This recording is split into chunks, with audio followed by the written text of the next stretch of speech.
Greetings, this is Obi-Wan Kenobi, and I have drifted into the underworld. The Star Wars Underworld. I have a bad feeling about this. Here we go. We must go to the lower levels. The underworld. You've taken your first step into a larger world. You're after something. Ben. Since I've started the underworld, I've met so many great friends. Chris. I grew up in the 1990s, and mall packaging is nostalgic for me. Dominic. What I love most about Star Wars is that it's fun and it's all-around good times. So, this is where the fun begins. May the Force be with us. This thing really moves! Woo! I like this! I can't believe you came all this way to see me. Why am I not in the intro? I gotta come up with a snappy line.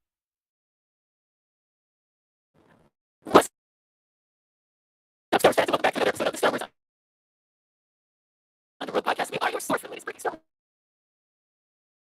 reviews and discussion each and every week. And this week on the show, somehow Poe returned. That's right.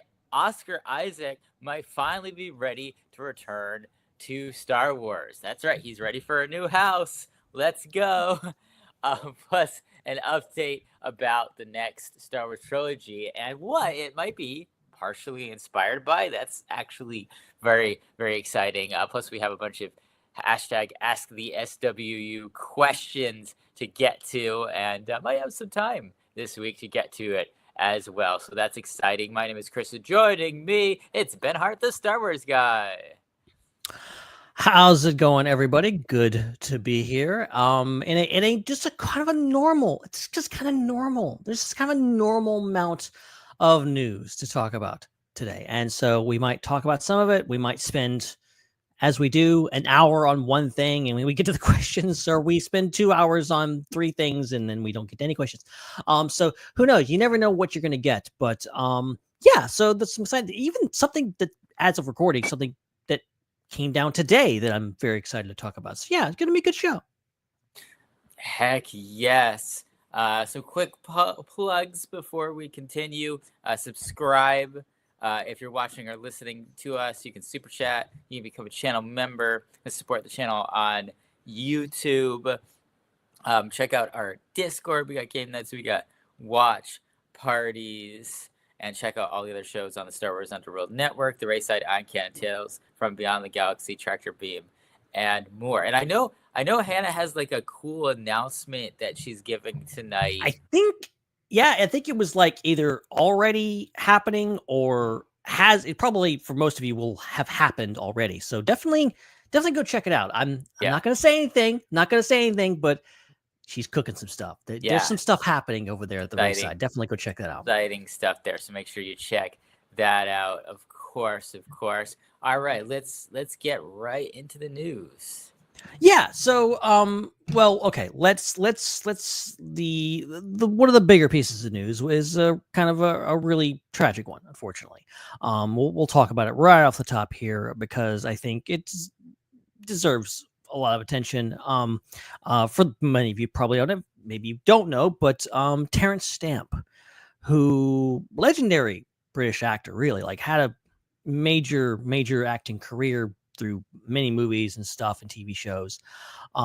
He's probably most famous for being General Zod in Superman 2. I think that was kind of the role that really put him on the map and that like everyone remembers him for. But he was also Chancellor Valorum. I think Star Wars fans really remember him as that character. And like I know like he doesn't have a ton of screen time, but pretty important to the overall Star Wars saga and a really interesting character and someone who just, obviously amazing talent. And he passed away at 87 earlier this week. So yeah, really sucks to lose. A lot of really amazing people have been we've been losing lately. So yeah, another add to the list, and definitely not going to be easily forgotten or ever forgotten, actually. I have a shocking amount of thoughts about obscure Star Wars characters. I tend to have more thoughts about obscure characters than characters that don't need to have thoughts for, because there's just so much information about them that's Naturally. given. So first of all, I actually never knew Terrence Stamp's name. Like, obviously, I knew that someone had to play Chancellor Valorum, but I never actually focused on who it was or what their name was. So it's unfortunate that it takes his passing for me to hear that name. But what's interesting is when I was growing up, I actually had a neighbor whose name was Stamp. And when I think about Valorum, they kind of look like each other. Like, they kind of have similar look to them. And I'm wondering if it was like his cousin. Like, I'm wondering if I was like a neighbor to Terrence Stamp's cousin, and I didn't realize it because I didn't know Terrence. They say everybody has a twin, so yeah, like that's random. I don't know how many Stamps exist out there. But so that's interesting. Valorum always struck me, and I really don't think it has anything to do with his name, but he always struck me as the most Roman of Star Wars characters. Like, I think the way his hair was, it kind of reminded me of like a typical Roman haircut that you would see like I can see that. have. Yeah. And it kind of is one of the things where, like, you know, a lot of the Republic lore-wise is based on the Roman Republic, and then that of course became the Roman Empire, the Republic, the Empire, one of the biggest historical analogs for Star Wars. And so it makes a lot of sense that, like, George Lucas would have a character who ends up looking like a Roman emperor, has a name Valorum that sounds like either a fake Latin word, or maybe it's an actual Latin word that I don't know. It sounds like a Latin word. And I think it's just very on point of driving home very obviously that the fall of the Republic was analogous to the fall of the Roman Republic in history. So that's kind of interesting. I wish he's one of those characters that I feel like we need more stories about. I feel like it's really big to be like the last democratic, like, chancellor before it becomes an empire. Like, I feel like that's a very big role to have, and it's very important. And I'm actually surprised that we haven't gotten more like Tales of the Republic like stories. I mean, I would be down for that. I mean, and we have gotten other Valorum stories. Like, I think he was in the comics a bit. And obviously he had obviously Terrence Stamp didn't portray him, but I mean, he was in Clone Wars that one time. That was very surprising to see kind of him in the latter years during the war, like what he was up to and stuff like that, and having him show up. And like you're saying, like, you know, the whole idea of really the last person, the last line of defense, and just that whole idea of Valorum being this last democratic, last good chancellor the galaxy had before Palpatine, but also like the various obvious, you know, political commentary going on in there of just like he's kind of he is a lot of what Palpatine says he is in the movie. Like, he's a bureaucrat, he's kind of useless, you know, he's kind of paying lip service to Amidala, but she's not overly eager to like, oh yeah, let's help your planet. Like, no, we're going to go through the slow process while people are apparently dying. So I think he's just one of probably a million characters in Star Wars. Like, we could just zone in on Valorum and get like you could do an Andor style show just about him, and it would probably be just as compelling, because that's Star Wars. You have a character come on screen for 5 minutes and say a few lines, and you're immediately like, I want to know more.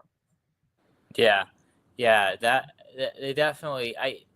I continue to feel like the early prequel era is very underserved. Like there needs to be way more media in the early prequel era, like right leading up to the Phantom Menace, like and stuff with Dooku and Sifo Dyas and Qui-Gon, and like I think we need even more stories, and we've gotten some through like the Tales series, which is really good. I love the Dooku Qui-Gon episodes, but I feel like there's been so few stories in the era. Everything's kind of jammed into the Clone Wars or like right after Revenge of the Sith. There's so many stories, but there's so few around Episode 1, or like right after Episode 1 as well. So hopefully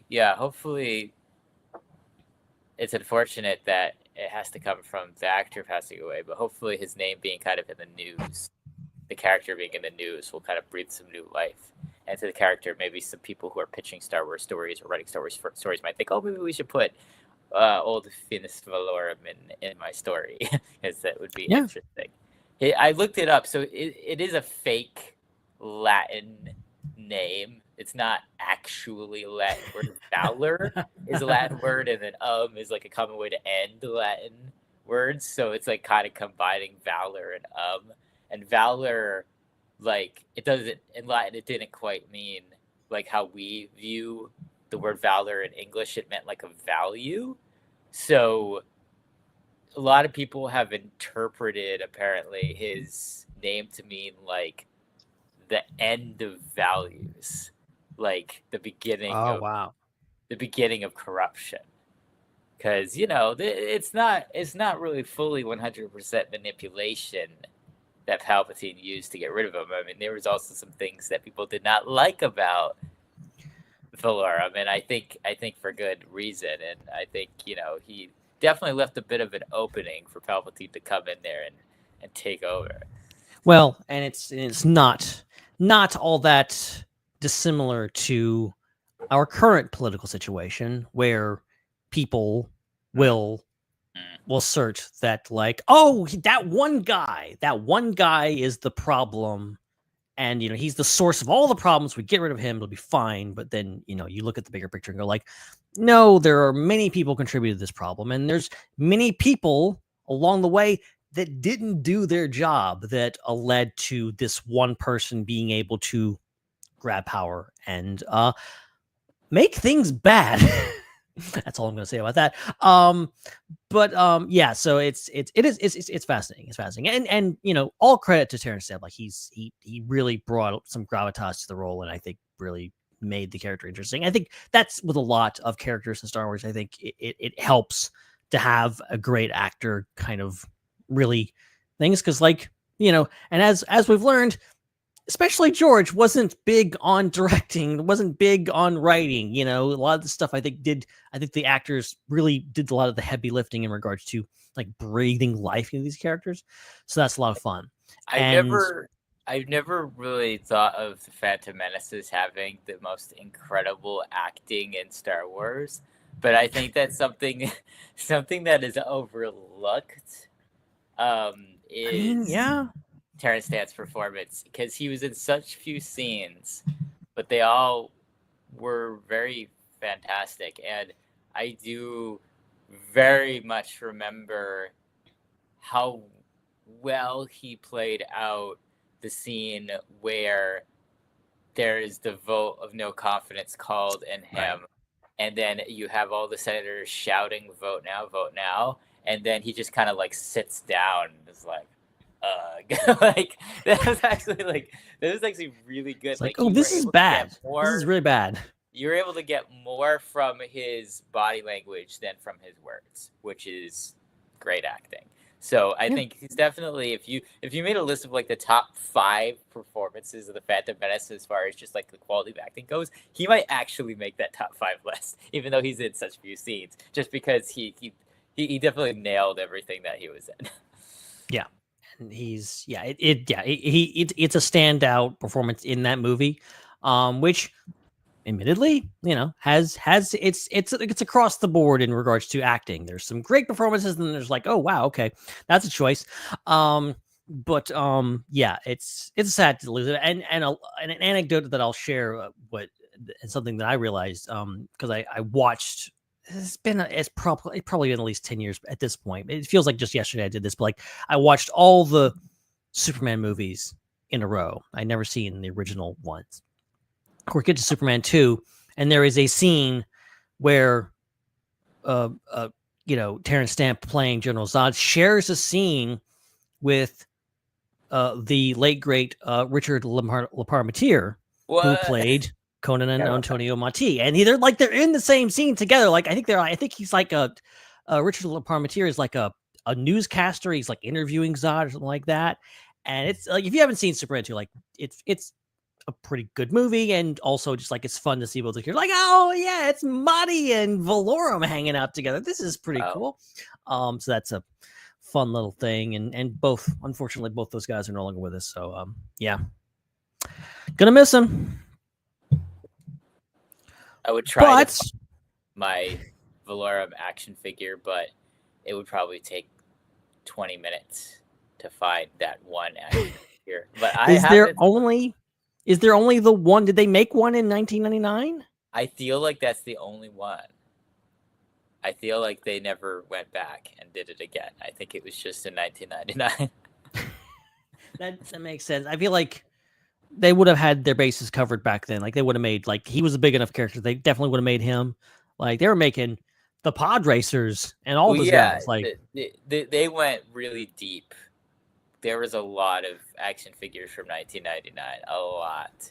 I think they were going off of how many they released during the original trilogy with the original vintage collection. I think they were trying to replicate having that many action figures from the Phantom Menace because, of course, if you remember at the time, the Phantom Menace was supposed to be the biggest cultural moment in the history of the world.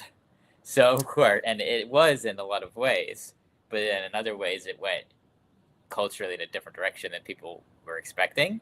But at the same time, the merchandising for the Phantom Menace was just wild. So, yes, I will be talking about Maul, Cardback, Valoro. Like, on brand. Valorum action figures are nostalgic to me. No, I'm not gonna go there. Not gonna go there. Yes, it is extremely true. Although I believe that's one of the ones that I got a little bit later. I think it was a little older when I got that. I didn't get it right away, if I remember correctly. So it's not as nostalgic as, say, like the Darth Maul with the double-bladed lightsaber that snaps in half when you do anything to it, and then it's broken, and then you're mad that you broke your very expensive action figure because it was so expensive because it came with a microchip. Yeah. But I do love that, like, every once in a while I love to go to antique stores or resale shops or whatever else, and you'll see on whatever else, and I'm like, oh this is cool, like something vintage, and then you look at the price, like, oh, this is very cheap, and then I'm reminded, oh yeah, because there's a million of these things out there. They flooded the market. There's so much of that stuff still floating around out there that you can very easily get your hands if you want. I'm assuming some of them are probably pretty rare, but like most Phantom Menace pictures you can find. So you could probably pick up a Valorum. I'd like to know what the going rate on a Valorum goes these days. $10. Very interesting. That's what I'm going to say. $10. That sounds right. That sounds right. Which is cheaper than a new figure you can buy today of a new character. Yeah. Crazy stuff. All right. Let's move on. Let's move on to a happier note. The return of someone to Star Wars who seemingly swore he wouldn't. He's explicitly said, as you mentioned off the top, Oscar Isaac said, nope, won't return to Star Wars unless I need another house. So maybe this is the confirmation that he needs another house now. Maybe Oscar Isaac is homeless and he needs a house because he was talking to Variety. He's in the new Frankenstein. He's in Guillermo del Toro's Frankenstein movies. I think he might be. No, he is Victor. He is Dr. Frankenstein, I believe. Wow. He's Frankenstein, not Frankenstein's monster. He is Frankenstein. So he's in that movie. He's doing press for it. It's coming out sometime too. I think it's Netflix or something. And they asked him, of course, if any Star Wars actor is in any interview, they're going to ask him about Star Wars. It's just natural. And they asked him the big question, and he actually had an interesting way of answering this. He said, quote, this is Variety talking. This says, when asked if he'd return as Poe Dameron, he borrows a line from The Simpsons in a high-pitched child's voice and says, I'm a Star Wars. Then he says, yeah, I'd do a Star Wars again if there was something good to do with that. End quote. So Oscar out here doing a Simpsons meme in an interview and confirming, like, it's not an enthusiastic yes, but it is a yes.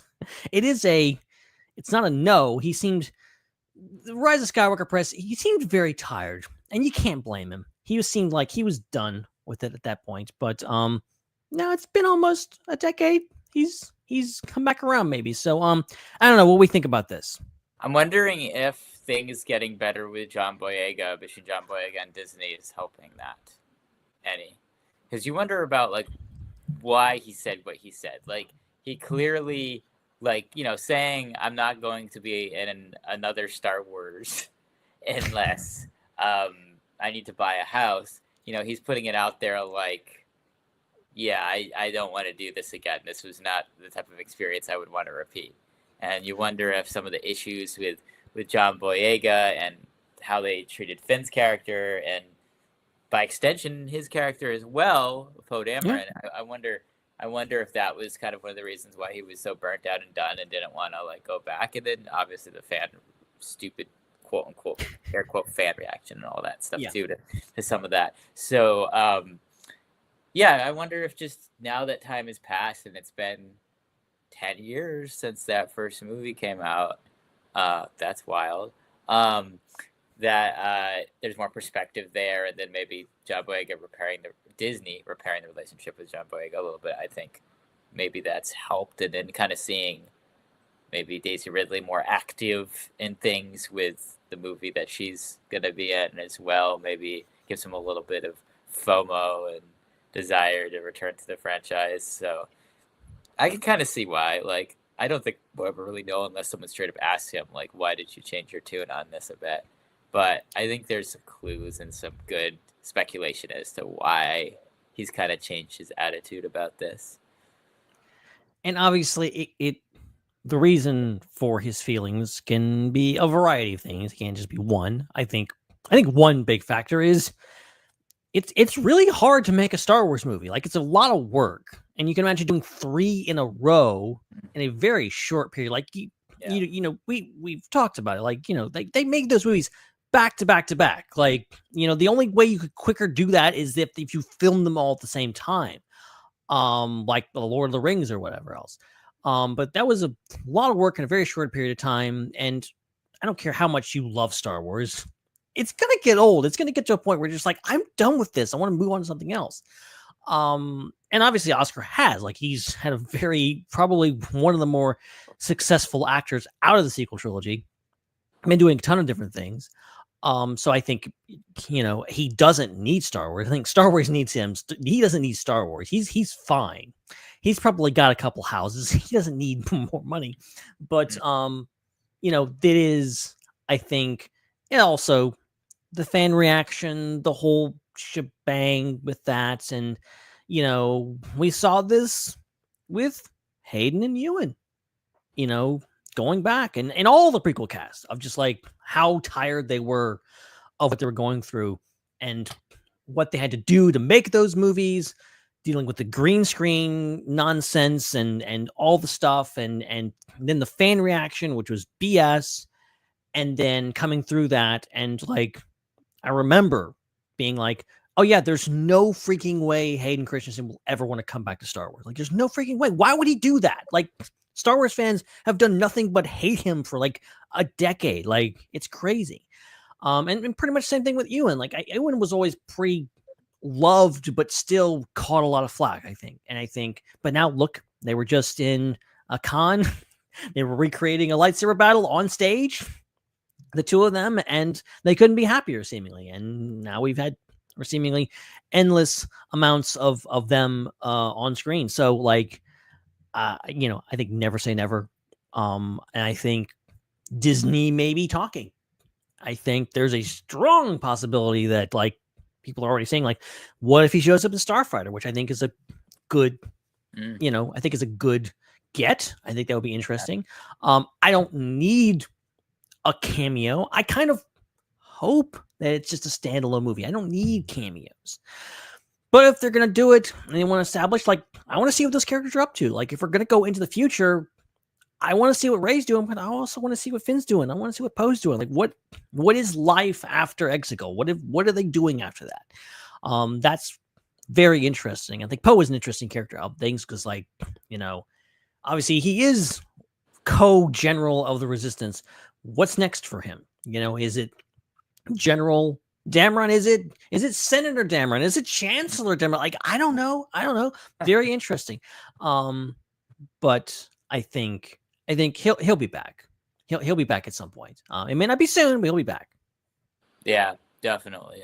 I think we've got to at some point get to that point when we reach that kind of second wave of sequel projects, and it's not just like Starfighter and the Rey movie, but there's like a whole bunch of other things kind of coming together with those characters in that era. Like, they've got to revisit it at some point, and yeah, when you do, he's got to be involved in it. He's one of the main characters. It's like having original trilogy stuff without Han Solo.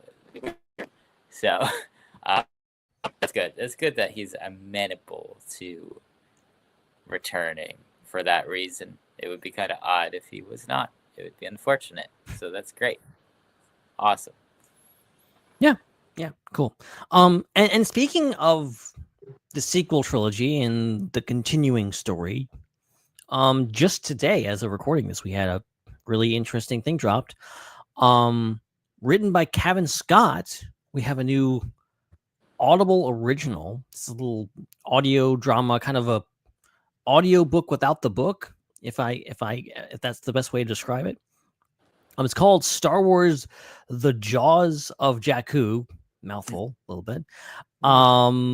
And apparently it will be set between The Last Jedi and The Rise of Skywalker. It says following Last Jedi, so but the cover art shows Rey in her Rise of Skywalker outfit. So do the math, where this will actually be, how much time is between Last Jedi and Rise. I still don't know. I guess a year or so.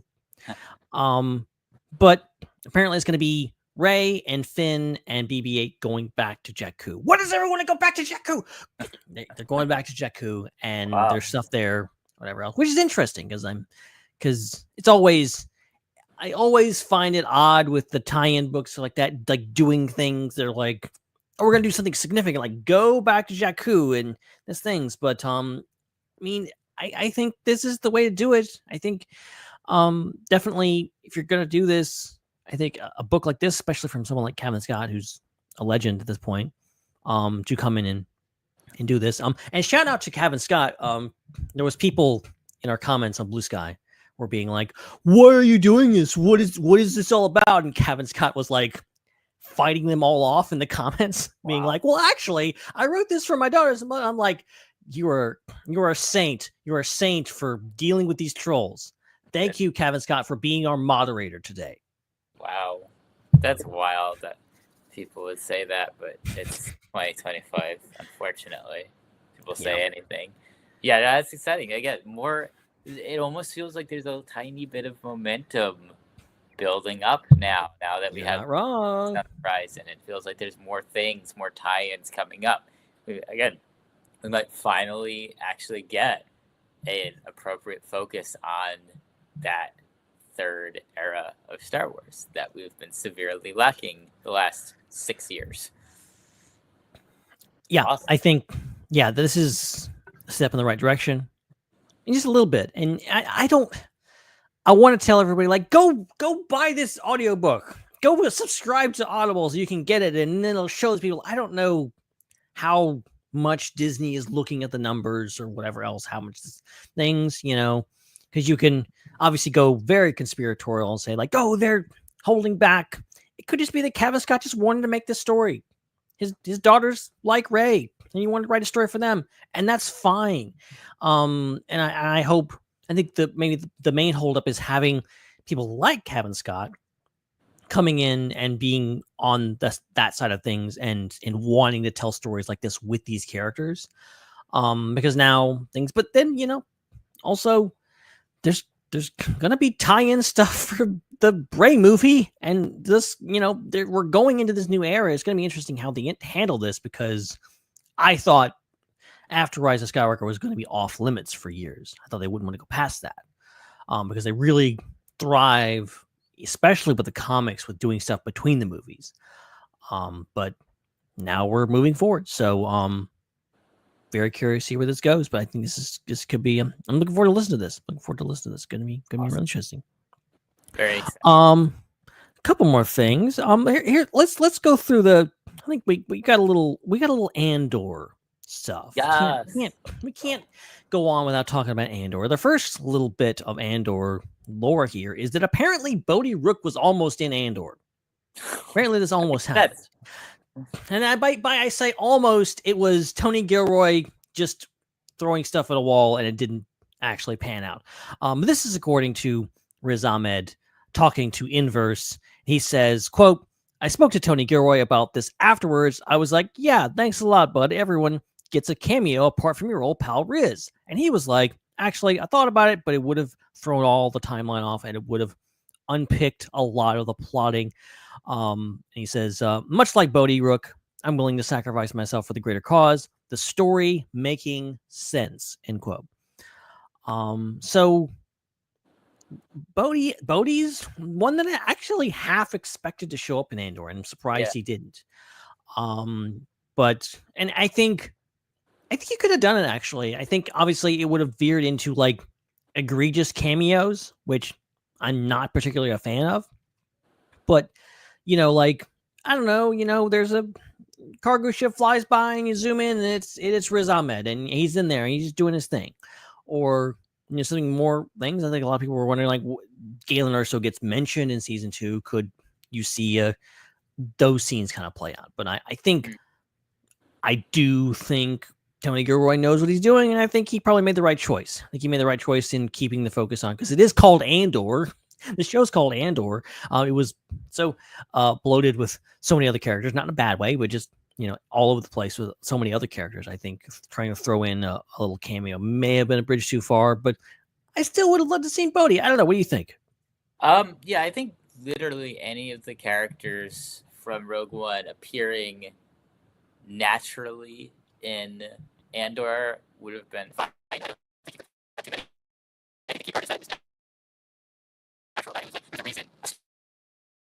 the reason why they were there. And I think that's probably what is going on with Bodhi, is Tony probably wanted to have him in there, but also, like, it sounds like he felt like it would seem kind of forced. It wasn't really a natural way to include the character, like Saw was included naturally, for example. Yeah. So I think that's the key part, and I think maybe if we had gotten a bit longer of a series and had more than just 2 seasons, then maybe there would have been more time to naturally work in more of the Rogue One characters. But with the expedited way that they finished it up with telling the rest of the story in just 1 season with all those time jumps, there was already so much going on to deal with just the characters that were introduced in season 1 that you just did not have the time to then start getting into what all the other Rogue One characters are up to right prior to Rogue One. So I think this was a good decision based on the circumstances. While I do think that Andor season 2 was pretty much perfect, and I love that they the creative decisions they did as far as the pacing goes. Selfishly, I still would love to see a universe where there was 5 seasons of that show and we could get Bodhi Rook and Jen Erso and Galen Erso and like all these other people showing up. Yeah, I think I of course I'm with everyone, okay? I still pine for those 3 other seasons of Andor that we were viciously robbed of. How dare you, Diego Luna and Tony Gilroy? We almost had it all, like the song goes. And we just didn't. And I understand getting 10 years down the road and trying to sell Diego Luna as his younger self would have been interesting. Okay. I guess hopefully de-aging technology would have been better by then, but, I'm glad that we got 2 seasons that were perfect by pretty much every stretch of the imagination. So I'm not happy, but I think the original 5-season pitch, I think it would have had to have included a few. I think I would have even because Tony Gilroy's talked about also Jin showing up and saying that would have screwed with things and he didn't want to do that. But very curious to see because obviously the point of Rogue One is these characters are getting together. They can't cross paths, but there's characters in Andor that don't cross paths, that don't meet each other. Cassian and Mon Mothma basically are co-leads and they don't meet until the final arc. It's kind of crazy like that. So I think, there was every possibility. I think one of the problems you would run into if you had all these additional characters for Rogue One and Andor is you would start running into Rogue One being very much required viewing before watching Andor, because you wouldn't be able to kind of understand all of the background for all these characters and why they're there until you understand later that they have that significant role in that movie. So I think what's great about Andor is you can watch Andor and then you can watch Rogue One after. Andor can be the first Star Wars thing you see. In fact, I've actually been thinking about this. I've been revisiting that age-old question of if someone's watching Star Wars for the first time, what should they watch first? And then what order should they watch things in? And I've been thinking now for the past month or so, I think if I come across someone who's never seen Star Wars before and they're taking a recommendation from me for where to start, I'm going to suggest starting with Andor. Because you can watch Andor and not really need to know a lot about anything else, and it's still it makes sense, it fits, it's enjoyable. It's very much a standalone series, even though it's such a tight prequel to Rogue One, which is such a tight prequel to A New Hope. So I think having it a bit isolated and having a lot of just new characters and not a lot of characters from other things, I think plays into that. And I think you're ending up with a completely different situation if you start tying those things together more like that, or attempting to create all those connections with other Star Wars projects, including Rogue One. So I get it. I think I get the reasoning behind this, and it makes sense. And I think it's very different than kind of Star Wars for Star Wars fans. I think a lot of the Filoni and Favreau projects are Star Wars for Star Wars fans. They reach out to a new audience, but at the same time, they're very catered to people who've already seen a lot of Star Wars.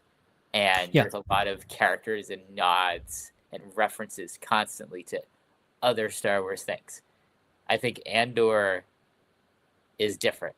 I think Andor, while Star Wars fans love Andor, I think it's not aimed at Star Wars fans. I think it's aimed at fans of science fiction fantasy television. And that's what sets it apart. And I wouldn't want to change that.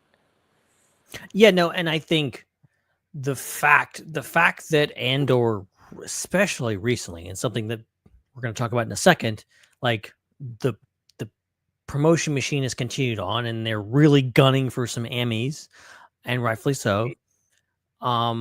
There's been so much press and so much talk online, and I have been peer pressured into watching shows that I otherwise would never have watched. Like Stranger Things was a show that was just like, oh, okay, this is a cultural phenomenon. Everyone I know is talking about how great this is, so I'm going to go watch it. And of course I did, and it was great.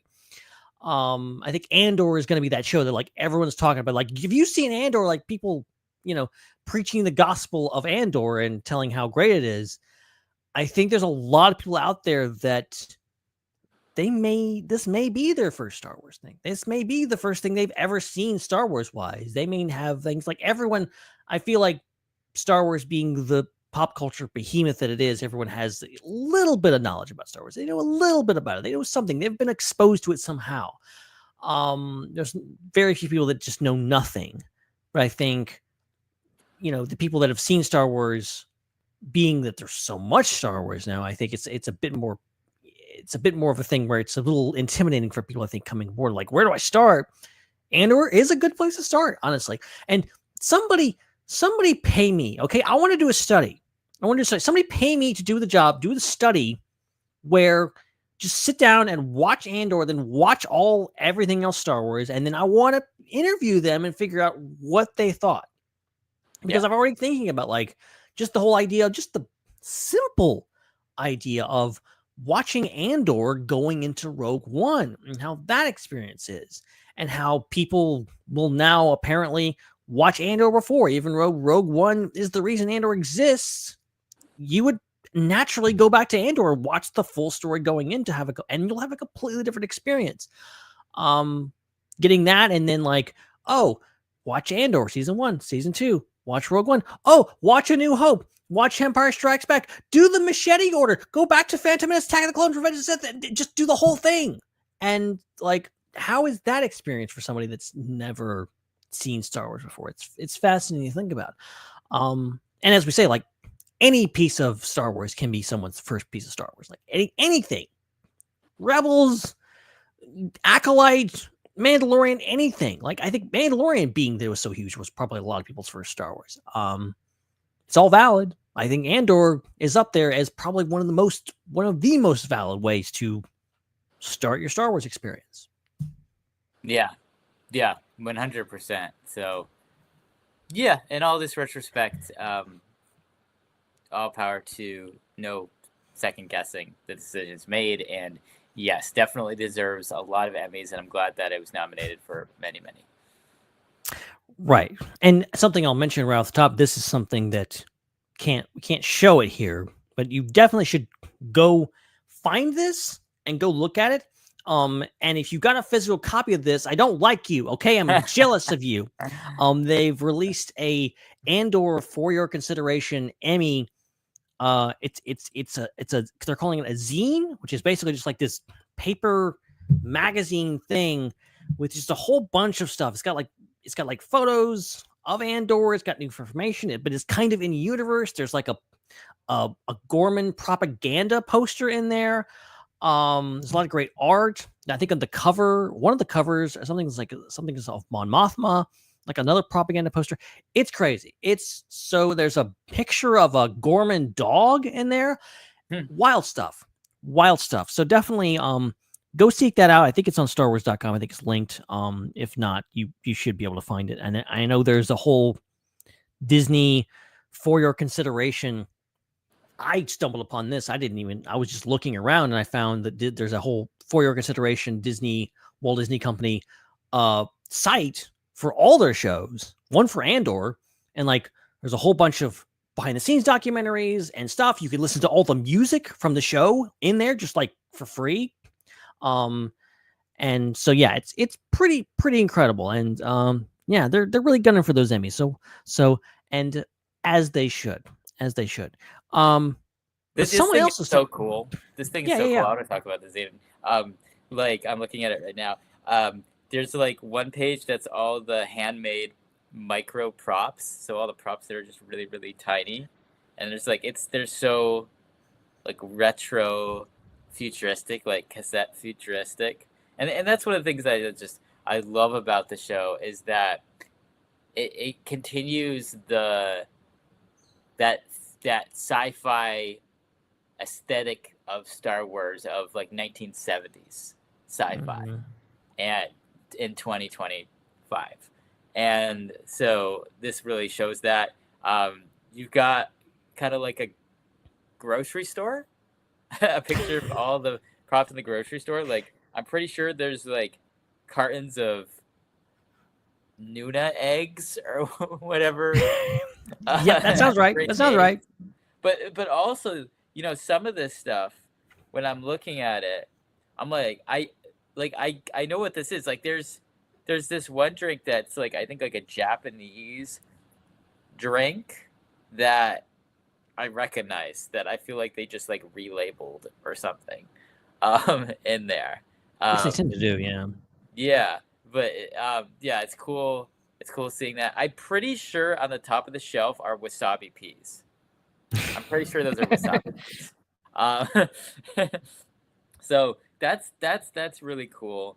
Yeah, it's just kind of highlighting a lot of the things that you just kind of just see. You don't really, you pass over when you're watching the show if it's just like a little prop in the background, or they're just in a set for a short period of time and you're not really looking around at everything and you're not seeing every angle. Lots of cool stuff in this. So yeah, I definitely recommend downloading this and looking at everything in there. Like, it's 14 pages. It's pretty cool. I'm wondering if at some point we'll get kind of a making of book published for season 2, and it maybe will include some of this stuff. I mean, at the very least, an Art of Andor should be things, and also a freaking making of documentary. What are you doing? How do you not have that? Why is that not a thing? Like, now, yesterday, we should have that. Get on it, Gilroy and company. I feel like we live in a world where we're so saturated with media that it's like an afterthought to do things like that now, because people are just moving on to the next show because there's so many. Which is true. Like, before, it's like it would be an event that like the DVD would come out, the Blu-ray would come out, you'd be watching it again for the first time since it was on like TV or whatever, and then you'd want to check out all the documentaries and things. And ever since streaming, it's been less and less and less and less of that, because now you're just watching show after show, and you're just an endless amount of shows that you'll never get to. And why spend the time revisiting a documentary about something you've already watched? Yeah, I HBO does it best. Like, HBO, I love like watching The Last of Us, and like you just keep watching and you get a behind the scenes documentary, not about the whole series, about that episode. Like, it's not super long. It's not an hour long, but it's like, 5-10 minutes of just like people talking about it, and they like really get into the name. Like, this is the best. Like, this is such incredible like stuff, and I really wish Lucasfilm would, I guess, hopefully we'll get a Blu-ray, 4K, something along the lines of a physical release for Andor at some point in the near future, full series. But yeah, it's this was, and this was, I think, they had like a whole setup, they had like a press event. All the influencers flew out and they did a whole thing, and they were giving out these zines and whatever else. Like I said, I don't like you. If you went and got one of these things, even though I have a digital version, I have a physical copy. Nah, it's good. It's good. Let's end with this. Because this ties right in. It's obviously talking about Andor, which is in the past, but also gives us an indication of where the future of Star Wars is going, because it's good old Simon Kinberg. And he has been talking up a storm about a variety of things. I believe, I forget who he was actually talking to for this. Oh, Nerdtropolis. Never heard of them. Yeah, obviously his resume speaks for itself, but he specifically spoke about Star Wars, working on Star Wars, and talked about his influences, one being Andor. And so he says, quote, "There's a ton of wildly talented folks that want to do great work. I was super interested and just sort of awestruck by what Tony Gilroy did with Andor. I thought that was about as good of science fiction storytelling as you could do in any franchise." And he basically goes on to say that, like, he wants to infuse that essence in what he's doing with Star Wars. So essentially, like, the person that's writing the next major Star Wars trilogy is watching Andor and being like, this is great. I want my trilogy to be like this, which, hey, Simon Kinberg, that's a tall order. It's a tall order, but we believe in you. And I think it's always good to have something to aspire to. But yeah, I think more people recognizing the greatness of Andor and wanting more Star Wars to be like Andor, not in the sense that the tone, but the level of quality, I think, is good to hear. Yeah, that is amazing. And that, of course, is one of the big questions we had as Andor concluded was, are we going to get more things like this? When are we going to get more things like this now that this series is over? Yeah. So it's exciting to hear that that's being influential. And it makes sense. I mean, it's made such a big impact on viewers. It makes sense that it would have a similar impact on creative people as well that are working on things. So that's really exciting to hear that acknowledged. And I think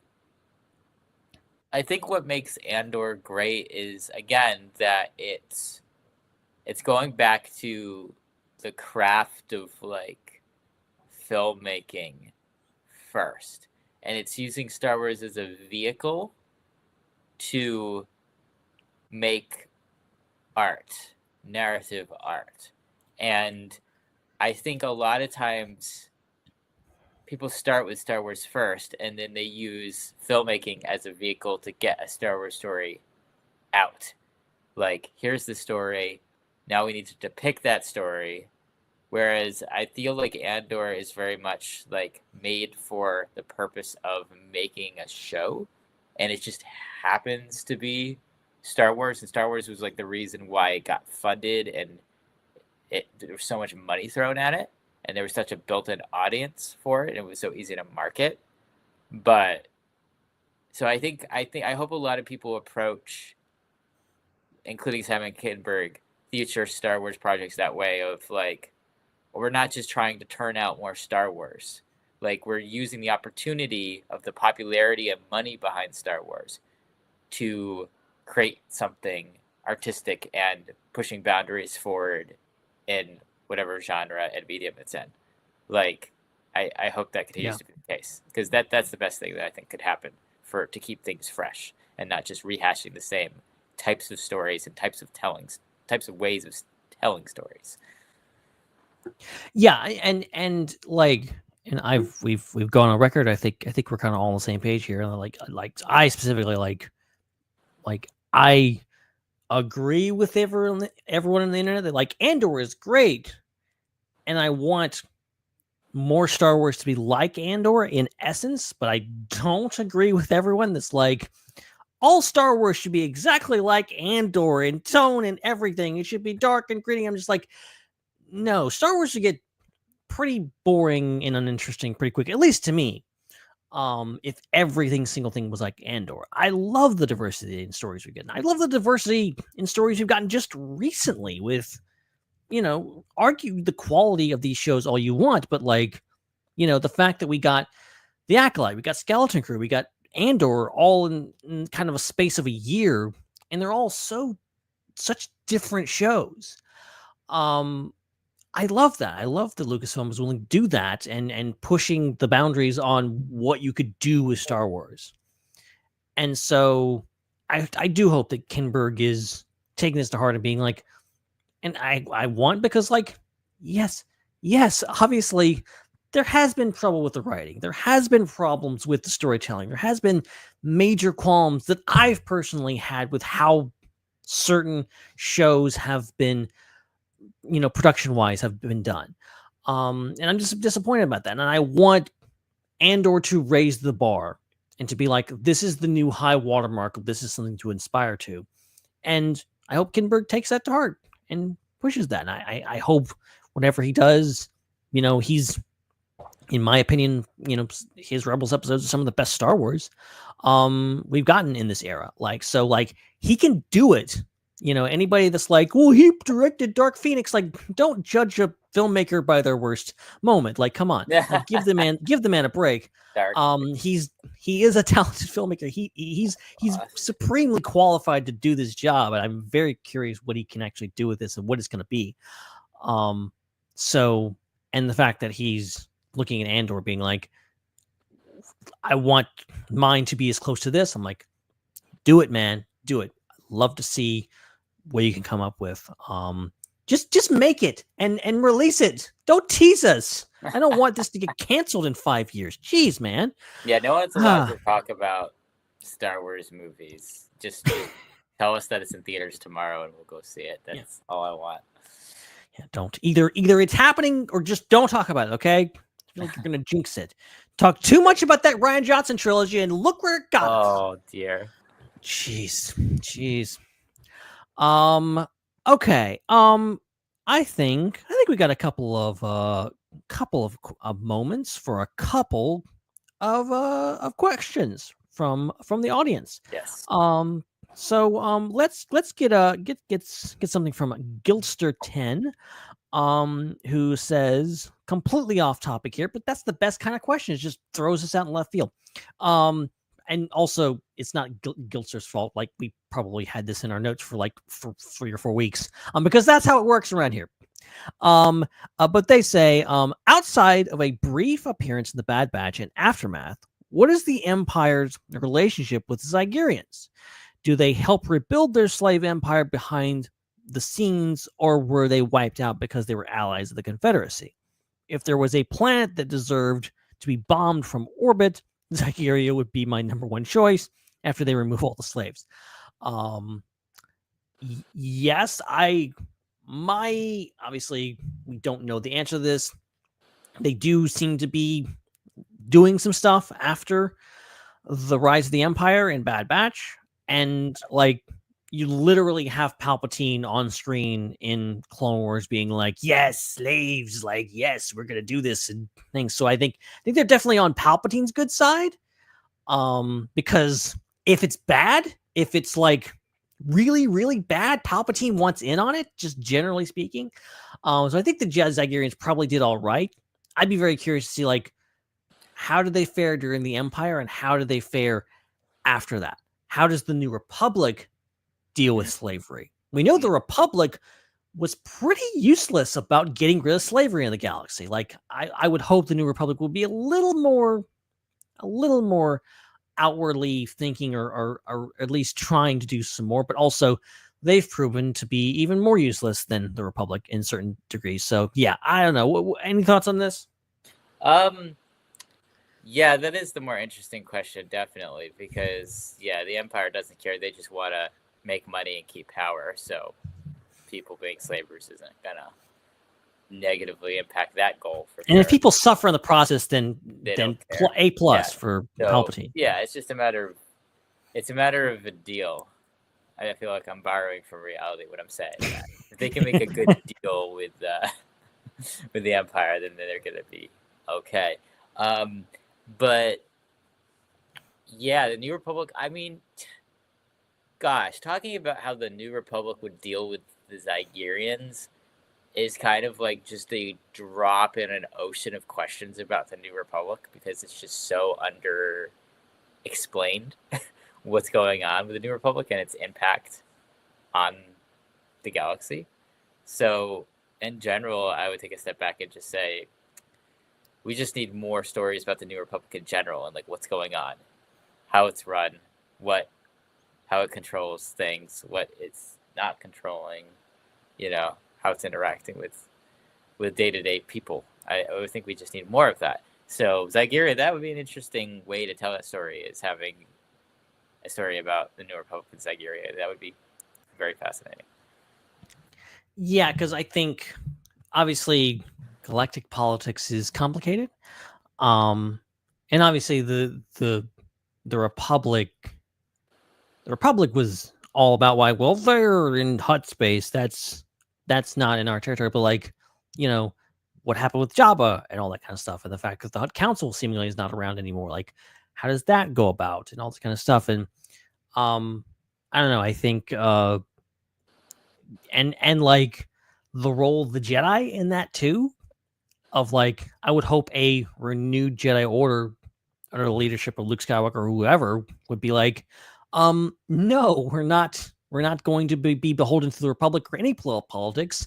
we're going to free some slaves. We're actually going to do what the Jedi Order of old should have done. Should be like when Qui-Gon's like, I didn't come here to free slaves. Like, no, I did come here to free slaves. Like, full stop. And it would be interesting to see Luke reckon with his lineage. His father was a slave. Like, how does that thing? How much does he know about that?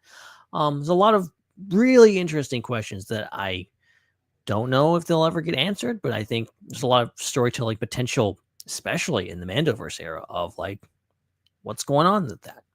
But yeah, don't know how to answer that question, Glitzer. We're just going off into answer a question with a question, as we always do. How about we get a Joel question? Joel, we need to throw Joel a bone, okay? Because we've been collecting his questions, and he's always got a good one. So, Joel Davis writes, this is a long one, so buckle up. Hello, Underworld. My question to you is this.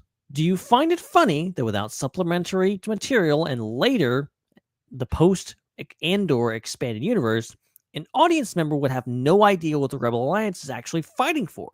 Seriously, think about it. We know in the movies that the rebellion is against the Empire, but they never once say that they are the alliance to restore the Republic. In fact, the first time the rebellion is ever explicitly called that is in Star Wars Rebels. Even in Andor doesn't really go into it, the Rebel Alliance being one that wants to restore the Republic, at least in detail. This is something that you'd only figure out by reading the novelizations of the original trilogy or later works like the Thrawn trilogy in the 90s. For all we know, watching A New Hope, the rebellion is led by a princess who's the daughter of a king, so maybe the Alliance wants to install some kind of galactic monarchy. Sure, we know there's a Senate and a Republic, but the movies never outright say the rebellion's goal is to restore those things. I just think it's interesting that when you look at the original trilogy, we know what the heroes are against, the Empire, but we don't really know what they're for or what they want to do when the Empire falls. I'd even argue that the closest we get to a character stating what they stand for politically is in the prequels with Kenobi's line, "My allegiance is to the Republic, to democracy," as someone who believes against something and being for something are two different things. I always find it fascinating. For being anti-Empire and anti-Palpatine doesn't make you pro-Republic or even pro-democracy for that matter when you really think about it. Anyway, just an odd observation. Curious what your thoughts are. As always, love the podcast. Joel Davis. Yeah, no, that's a very interesting observation. I think that a lot of it is informed by the culture of the viewer, which brings up another question, which is, would you react to Star Wars differently if you, depending on what country you're from, when you're watching it? Because for sure. As an American and like Western audience, and even like the Japanese audience as well to an extent, I think there's that just assumption that like the default is this liberal democracy, because you have these conflicts going on, like the conflict in World War II with the Central Powers and fascism. And then you had the conflict in Vietnam and the Cold War with the West versus the Eastern Bloc and the Soviet Union. And in all those conflicts, the viewer is living in a society where liberal democracy is considered what is good. So thus, when you're talking about the Emperor and the Empire, you kind of almost fill in the dots yourself through your own experience, and just assume that, well, if someone's fighting an empire, then they're trying to create a liberal democracy. However, what if you are growing up somewhere with a monarchy or a dictatorship and you watch Star Wars? Are you actually going to even assume that's what they're trying to do in the original trilogy? You see the Emperor as evil, but maybe Luke wants to become the new Emperor in a way, but a good Emperor. And so that's really interesting, like how your culture very much informs what's kind of between the lines of Star Wars, and it's not hinted at more until the prequels, and even the prequels don't like fully get into it. You again are culturally informed. You just assume that the Republic is kind of like a version of America, or a version of the Roman Republic, a version of the liberal democracies and democratic republics that exist in the world and in history. You don't, you kind of, but again, if that's not your default, if that's not your norm, you might think something else. Like the term People's Republic is used by a lot of dictatorship, authoritarian-like countries that are more similar to the Empire. And so it might be kind of confusing to kind of look at that juxtaposition. So I think really the ultimate way to interpret it and understand it is, I'm going to use my favorite word that I only use once every 700 days. Exegetical. You have to be exegetical. Oh, never heard that one. I'll use that one. And what that means is you have to interpret the work within the context that it was written. So you have to look at Star Wars not just in a vacuum as a story, but you also have to look at it as a statement, a sociological statement by George Lucas. And thus you have to look at George Lucas's culture, George Lucas's value system, George Lucas's ideals. And we know what those are. We know that he was very anti-Nixon. We know that he was very pro-Obama. You have to all do there. The things that you just know for sure. You know that he's very anti-Newt Gingrich. Just naming political figures that might have some type of political ideology. So you're kind of left to assume that what the resistance and the rebellion in Star Wars is fighting for those ideas of that moderate, center-left, liberal democracy in the style of like Barack Obama and maybe like Jimmy Carter. Like that, you're left to just assume that's what that means. But you have to do exegesis. You have to look at George Lucas as a person in order to contextually understand that. You can't just rely on the dialogue within Star Wars to construct the political ideology that is opposed to the Empire. Very interesting. Oh yeah, I mean it's eternally interesting. Just I mean and we've all witnessed these conversations online of people that clearly miss the point. They miss the boat on understanding the true political themes about Star Wars. And I'm not saying that people from different political points of view can't relate to Star Wars, or there isn't representative ideals from various right and left wing politics in Star Wars, because there absolutely is. And obviously people of all creeds have invested emotionally in Star Wars. That is things. I think some people have wrongly kind of projected their own ideals, and in their defense, A New Hope as a movie, pretty simple and does have politics in it, but it's not beating you over the head with it. And it's, pretty cut and dry. Bad guys, they got a big ball, and they're gonna destroy planets. and that's bad, and the good guys are trying to stop him. Like that's the plot. That's the plot. And then everything else is subtext. And there's so much subtext because it's not just the lore. It's not just what you read in a book. It's what you're talking about. It's like, okay, this is what George Lucas believes. This is his political beliefs. George Lucas says a West Coast liberal or whatever you want to call him. Like he's a hippie. Like he's an anti-war guy. He was in the 70s. Like he was all about this stuff. You have to take that context into consideration of what George Lucas believes and what he brought to the table in regards to what influenced how he made Star Wars. You can't things. It doesn't mean that you can't relate to Star Wars if you're someone who thinks opposite of him. But you still have to kind of acknowledge that, hey, this is where this is coming from. And it's always fascinating to see people try to deny that and try to be like, well, no, George Lucas is like, no, he was pretty explicit about this.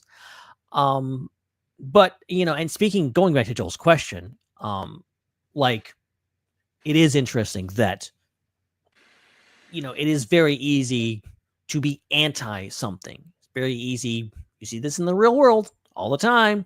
It's very easy to be against something. It's really not as easy to be pro something. Get people to be excited about something in a very cynical, downtrodden, depressed, fearful world is hard because there's not a lot of things to get excited about. There's not a lot of people to get excited about. There's not a lot of, just in general. But everyone seems to agree that everything sucks. So we're all on the same page about being against that.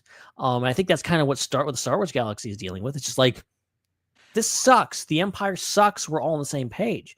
And of course, look at history books. Look at the history of real world revolutions and, how people got together and go like, okay, yes, let's get these guys out of power because we don't like them. And then, not much time passes and they get what they want, but then things fall apart because they couldn't decide how to move forward. They couldn't come together on what to be for. They only knew what to be against.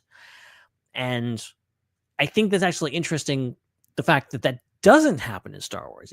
It seems to be that the Rebel Alliance does keep a semblance of power. They transform into the New Republic, and for all the New Republic's issues, they come out all right. They have a government. Things are pretty, outside from what's happened on Navarro, like, there's stuff. They've got things together for the most part. Everyone's on the same page about being a democracy again, at least most people. So I think that's interesting. I think it would be, because I think on a personal level, obviously we get those stories. We get why Ezra Bridger is fighting for the rebellion. Why Cassian Andor is doing it. Why Luke Skywalker is doing it. We have these things, but there is these socio-political issues of just like, what are we fighting for actually? We're fighting against the Empire. What are we actually fighting for? And it's just one of those things that I think it hasn't been explicitly addressed yet, but the next Star Wars show could easily do that. The next Star Wars comic could easily do that. There's room for things. And I think what's interesting is, like, I watched Andor season 2 and I was like, oh, I have big questions. Like, how did they establish the base on Yavin? How did this all happen? Like, what is going on? And the answer to the question that I came up with myself was just like, that wasn't the story they were telling. Maybe we'll find out about how the Rebel base was established on Yavin 4 in another show sometime. Maybe we'll find out things. Maybe there'll be another show like Andor that will get into those political issues and actually what happened. And, who knows? We know 5 or so years after The Mandalorian, things are pretty things. But, who's to say that there wasn't some rocky stuff after Return of the Jedi and people actually trying to figure out what are we about now? Palpatine's dead. Now what do we do? That's a story that I would like to see. So, to answer your question, Joel, I guess wait and see. So, I think we could be here all night if we tried to answer all the questions. And we've run out of news. And our special guest, you know who you are. You haven't shown up yet. Dom, it's Dom. Dom was supposed to be here. He was supposed to show up. He's at Fan Expo. He was supposed to be here. He didn't. Go yell at him. Go yell at him. Shame him for not showing up. No, it's fine. I'm sure he's having a ball out there. And yeah. So, but I think, unless you have anything to add, I think we can start to wrap this show up. Yes, indeed. Thank you all for your wonderful questions that you've sent. We appreciate that as always. And we'll be back with another show in 7 days. Of course, you can follow the SWU at the SWU for updates throughout the week. Ben, thank you so much for hosting tonight. Oh no, this was a pleasure. As always, truly a pleasure. I know I say that every week. I know it sounds like a stock answer, but I mean it every week. And yeah, this was a lot of fun across the board. And I keep saying it, but you never know. Apparently, there's a rumor we could be getting that Mando and Grogu trailer soon. I don't know. And you know how those rumors go. They're about as trustworthy as far as you can throw them. So we'll see. We'll see how that goes. But in the meantime, I will point you in the direction of the Star Wars Underworld Discord. Because we, tomorrow night as we're recording this, or maybe tonight, if you're listening to this tomorrow morning, most of you will be getting this into your feeds. We're going to be watching Star Wars Visions, Volume 1, I believe? Yes, Volume 1. We're getting ready for Volume 3, because that's coming. So, movie night on the Discord. And also, if you have missed it, we have a Minecraft server. Jesse has built us a Minecraft server, and it's amazing. So if you are at all into Minecraft, or you're not into Minecraft, still go check it out. I'm gonna have to work with Jesse on getting the proper channels, because I think you can just go to the Discord, go to the Minecraft section. You should be able to get into it if you really want to play. But yeah, it would be nice to get a group going. And we do game nights about every other week. So and sometimes it's Minecraft, sometimes it's Fortnite, sometimes it's D&D. You never know what you're gonna get. Awesome. So check that out. Of course, link is in the description where you can join the Discord server. You can follow Ben at BenHart with no E. You can follow me at Seek3PO. Make sure to check out all the other shows on the Star Wars Underworld Network, including the Raeside, of course, plus we've got Iron Cannon, Tales from Beyond the Galaxy, Traptor Beam, and more. And huge thanks to our channel members for helping make all this possible, and everyone who super chats with us. Make sure you subscribe, review on your way out. We'll be back in a week with another show. But until then, for Ben, my name is Chris, and may the Force be with you. It's a wrap.